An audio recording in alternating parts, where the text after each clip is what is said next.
السلام علیکم، عثمان electrical academy میں خوش آمدید۔ ہمارا آج ڈے 3 ہے، مطلب کہ class 3 basic electrical engineering course میں۔ تو آج ہم پڑھیں گے کہ الیکٹرک کرنٹ کیا چیز ہے۔ کلاس 3 میں ہم پڑھیں گے کہ الیکٹرک کرنٹ جو ہے وہ کس کو کہتے ہیں، اس کا مطلب کیا ہے۔ تو سمپل جانیے۔ تو آج ہم جانیں کہ الیکٹرک کرنٹ کس کو کہتے ہیں، الیکٹرک کرنٹ کیا چیز ہے۔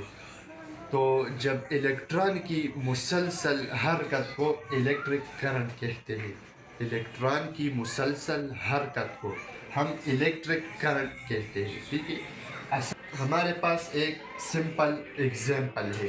ایگزامپل یہ ہے کہ ہمارے پاس ایک پانی کا پائپ ہے جس میں جو اندر یہ پانی ہے یہ ہے الیکٹران، اور پانی جو ہے وہ پائپ میں مطلب بہہ رہا ہے، تو اس کو کہتے ہیں کرنٹ، ٹھیک ہے۔ تو اسے الیکٹرک کرنٹ کہتے ہیں۔ میں نے آپ کو آسان ایگزامپل دے دیا۔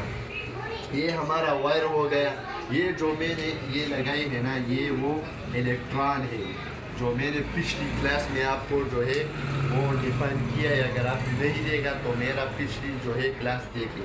یہ الیکٹران ہے اور اس کا بہاؤ کا مطلب ہے کرنٹ، تو یہ ہو گیا الیکٹرک کرنٹ۔ اس کا یونٹ، الیکٹرک کرنٹ کا یونٹ جو ہے وہ امپیر ہے۔ ہم کرنٹ کو امپیر سے ناپتے ہیں۔